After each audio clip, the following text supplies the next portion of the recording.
Good afternoon, everybody. This is Keith with Spreadsheet Sports again, coming to you for Tuesday, August 25th of 2015. Had a crazy night last night. The Tigers decided they were going to score 4 runs in the first, and at the same time, Jacob deGrom was deciding to allow home runs to the Phillies. So that was a good start to the night. And then coming around, and you had the Cincinnati Reds decided to go off, which was great and fantastic. But the Mets was the one that kind of hurt me the most. I didn't think that was going to happen. I wouldn't have minded a couple. But for them to hit 8 home runs last night, that absolutely killed a lot of people. I was seeing scores on DraftKings that had both Jacob deGrom and Iwakuma. Both of them finished the night in negative points. And you're talking about teams that were putting up 175, 180, close to 200 points with negatives from their pitchers. So if you survived last night's landmines, then congratulations. Good job to you. But if you didn't, guess what? Today's a new day. We're going to go out. We're going to tackle it again, and we're going to have some fun. So got a couple different pitchers that I like tonight. There are some good ones, and then some GPP dart throws. I don't want to say dart throws. Dart throws isn't a good word. GPP flyers, I guess is what you would call it. What I would think are good quality GPP plays to kind of help you fit in some of the bigger bats and allow you to kind of differentiate yourself from the field and everything, because I think there's going to be 3 pitchers that everybody's going to be on tonight. So actually maybe 4. And so that's good. One of them I'm absolutely completely fading altogether just because of the fact that you never know what you're going to get. That is Steven Strasburg. I know the K potential's there. I know the upside's there, but the San Diego Padres have been hitting the ball a lot better lately. If you look over the last 30 days, their numbers are a lot better against right-handed pitching. I know he's at home, but that ballpark, it's going to be hot and the ball's going to fly. So my top pitcher of the night is Jacob Arrieta. Obviously, he's going out to San Francisco, so he's got the lowest run total. The Cubs have been mashing the ball lately. They've been playing really, really well. He's got a higher strikeout potential, even though the Giants actually don't suck versus right-handed pitching. It is an opportunity that you could have that late pitcher in there. He's going to be higher owned on the night, I believe, and you're going to be able to kind of use that. So he's a minus 141 favorite as far as Vegas is concerned. Next up, you got Dallas Keuchel. Here's the problems with him is he's pitching in Yankee Stadium against a team that hits left-handed pitching extremely well. He is a minus 135 favorite. That total is only a 7.5, but the Yankees can pump out a lineup that can hit left-handed pitching pretty well. So I would regulate him to GPPs only if you're going there. So next one I've got is Noah Syndergaard. He's probably going to be your highest owned of the night. People are going to look at that and look at what the Phillies did and be like, okay, well, they beat up on deGrom. I can hit Thor. I don't know. Vegas hates the Phillies. They didn't like Syndergaard when he was in Coors Field last time or last start.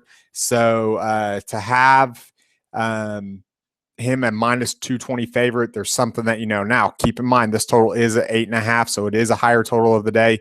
And you could definitely separate yourself from the field by fading Syndergaard altogether in tournaments and throwing in some Phillies in there. So that could be a way to go. That way you get some exposure to be able to capitalize off of chaos. So next pitcher of the night is going to be Tomlin, going for the Indians. He's a minus 154 favorite. This total is at an 8. Arrieta's got the lowest total. There aren't a lot of 7s around the industry tonight. There's only two, and Strasburg's in one of them, and then the Twins and Rays are another one. So Nate Karns might be a good one for GPPs, but he would be a multiple entry GPP pitcher if I'm throwing him out there. But he could definitely save you some money as well. So I like Tomlin tonight just because of the fact that he is going against the Brewers. The Brewers have kind of stopped hitting lately. They haven't been really doing that well. They had that nice little surge there for a while, and then they started trading players away, and it's become an issue. So you've got to be careful. You got to be really, really careful when going against the Brewers because Chris Davis and Ryan Braun can hit you, and so can Adam Lind. So those are the only three bats I'm really worried about in that lineup. Last pitcher that I like, he's again in a hitter's ballpark, is Jaime Garcia for the Cardinals. You're looking at a -129 favorite. Again, this total is at an 8. So you're looking for 2-3 runs, 7 innings, a couple strikeout or about a handful of strikeouts, and hopefully the Cardinals get a lead and hold it, and they can get away with the win. So the Diamondbacks are really, really good at home. They do hit pitching very well, both righties and lefties. We saw it last night. They did not give up against Lance Lynn. The Cardinals took the lead in the 6th, 2-1. And then the Diamondbacks came back and tied it in the 7th or in the bottom of the 6th. And then the Cardinals took the lead for good in the top of the 7th. So luckily Lance did get his win and everything, but he didn't have enough strikeouts to actually get me up and over the cash hump in that tournament that he was in last night. So as far as first base is concerned, top play of the night will be for a long time, as long as he's healthy, is going to be Miguel Cabrera. Obviously, he is one of the best right-handed hitters in the history of baseball, and he has been absolutely looking like himself since he came back off the DL. So other plays of the night are going to be Edwin Encarnacion. You got Nick Swisher. I love Paul Goldschmidt tonight going against Jaime Garcia.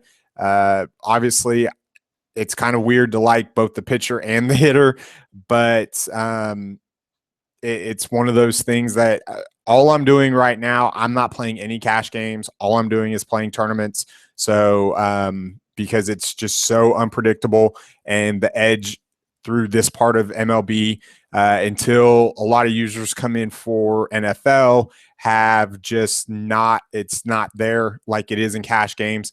I saw some cash games last night that were 84-82.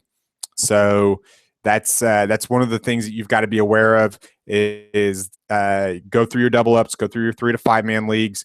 But as far as myself, I'm just playing tournaments. So that's what a lot of these picks are. If I like them for cash games, I'll tell you about it as well. But a lot of these picks are based around GPPs. So I like Eric Hosmer. Obviously, the Kansas City Royals are always going to be lower owned. Going against I just lost my train of thought. Oh, sorry. Going against Miguel Gonzalez of the Orioles, then I don't mind that at all. I really, really do like Eric Hosmer and the rest of the Royals tonight as well. So top second baseman of the afternoon or the evening is going to be D. Gordon. Going out there, and he's always got a chance to steal some bases. Especially now with Billy Hamilton out, he's going to want that title 2 years in a row. He's going to want to be able to take advantage of that and make sure that he does have that. So going against the Pirates and Charlie Morton, I think he could have a good game tonight. So obviously D. Gordon and some of those other left-handed bats in that lineup could be a very nice sneaky GPP play. So Daniel Murphy at second base for the Mets, obviously going against Jerome Williams, the gas can of the night, Coors Field on wheels, no home Jerome, whatever you want to call him. The problem is that he allows a lot of hard contact and a lot of dongs. So obviously take advantage of that. The Mets are all in play again tonight. And you'll see that with my top two outfield plays being Cespedes and Granderson. Obviously, I don't need to go there. In fact, now that I look at it, my top plays of the night are all Mets except for first and third base. So behind the plate, you got Denard. I like Yadier Molina going against Robbie Ray tonight. Obviously, we had a late scratch yesterday. Yolis Chacin actually threw the ball really well. I was really happy for him. He used to be a Rocky, used to be our ace, and he was somebody that just couldn't figure it out after he had some shoulder problems. So hopefully his career gets back on track. He's a good guy, and hopefully he has a good career. So I like Salvador Perez. I know people say that he's horrible. He doesn't hit the ball hard, but he's got 18 home runs from the catcher position. I think he actually leads the majors from behind the plate, except for Brian McCann. So he's I might be missing somebody, but he's extremely, extremely good from behind the plate. Plus, he's a Gold Glove catcher, so he's going to be in the lineup more times than not. Another sneaky play is going to be Francisco Cervelli. He has, since they've kind of stuck him in the lineup, he's absolutely just taken over. He's really, really, really made it to where that pitching staff has been pitching a lot better. And it kind of, I kind of pay attention because if it's Chris Stewart behind the plate, then I always downtick the pitchers because he's not quite as good as defensively as Cervelli. Not only throwing runners out, but also receiving the ball. So the fact that they are going against Brad Hand absolutely is a great way to kind of target that. So shortstop, top two are Wilmer Flores and Jose Reyes. I also like Jimmy Rollins, and then Carlos Correa there in New York going against Devon Nova is always in play. He's just an absolute masher. He hits the ball hard, and he's being in a hitter's ballpark, then you've got to take a look at him. So if you can fit Correa in, I don't mind it at all. But if you're going to pay down, I think Flores and a lot of the Mets are going to be really highly owned tonight. So pick and choose your spots. It could be one of those nights where you have to have the Mets and then just hope to beat everybody with your pitchers and the rest of your bats. So it could be one of those nights again. Hopefully it's not, because I'm not playing that many Mets. But if it is, then make sure that you take that in consideration and know that that is a risk that you're taking, especially going up against Jerome Williams. So third base, top one is Josh Donaldson. I like Donaldson tonight because they are in Texas. If you're going to pivot off the Mets, this would be a way to go.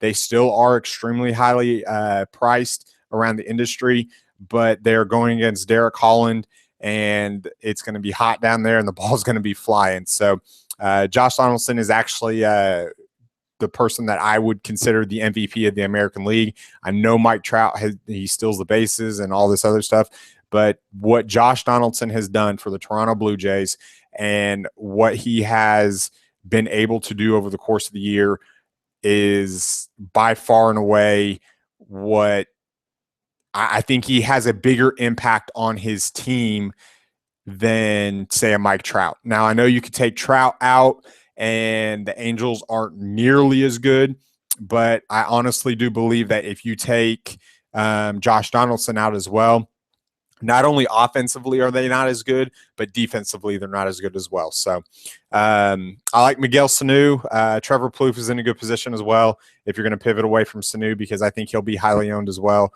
Lonnie Chisenhall hits left-handed pitching extremely well. So if he's in the lineup tonight, then I don't mind him. He's been getting some run out there pretty consistently. And then Erasmus Ramirez for the Pirates, and then Nolan Arenado for the Colorado Rockies. So outfield, I like obviously Cespedes and Granderson. I don't like Colabello in this spot, although I don't mind it in GPPs as far as the Blue Jays stack is concerned. I like Starling Marte. Seth Smith is a good one. Piscotty and Batista, Ben Zobrist, Nelson Cruz. There's a lot of good outfielders. One thing that you need to pay attention to is Kyle Schwarber for the Cubs is no longer a catcher on FanDuel. He is now an outfielder. So if you're looking for Kyle Schwarber under catcher for FanDuel, then you're looking in the wrong spot. You need to go to the outfield. They have switched that up. So I don't mind the Cubs stack tonight going against Matt Cain. So that could be a nice little way to move up the leaderboards a little bit late. All right, got a couple announcements here. One, you guys heard me say a little bit earlier that I was just playing GPPs, and the reason why is because it's so hard to predict now what's going on in MLB. Obviously, we've seen a lot of aces get shelled and shellacked over the last couple days, and it's going to continue like this. You've got teams that are out of it. You've got you're starting September 1st. You're going to have a new influx of players coming in from the minor leagues. The rosters do expand. You get minor league call-ups. So it's going to be extremely hard to keep predicting. So I play tournaments. If I can kind of predict what's most likely to happen, then I'm going to play cash games. But if I can try to predict it could happen, but everybody else is looking the other way on it not happening, then that's where I can actually really, really profit. So my strategy's changed. It changes every single year or every single sport. As it gets closer to playoff time, I start migrating from cash and GPPs just over to GPPs because you can start to kind of throw in more twists, and it's going to help catapult you up the leaderboard. So one good thing about it is that I say it all the time, you got to capitalize off of chaos and turn that chaos into cash. Tonight, where I'm going to be looking is I'm going to take the Giants. I'm going to take some Phillies bats, and I'm going to take some Padres bats, because I think those are going to be three of your higher owned pitchers tonight. And I think that if you pick and choose wisely and sprinkle in some Mets and Blue Jays, then you could have a huge night. Remember, you have to nail that pitching. So the other announcement that we have is we've got a season-long fantasy football league that is going to be taking place for Spreadsheet Sport users. We are going to do it through ESPN.com. We're going to make the buy-in $25. It's a 1-point PPR league. There's going to be 12 people in it. Me and Brian are already in it. So the next 10 people to get in, to send me their email address, I'll send you an invite link. And that way you can get in there. Other than that, the payout structure is going to be $50 is going to go to the person with the best record of the regular season for the first 13 weeks. If there's a tie break, then we'll go by the most points scored. Then the top 6 teams make your league or make the playoffs.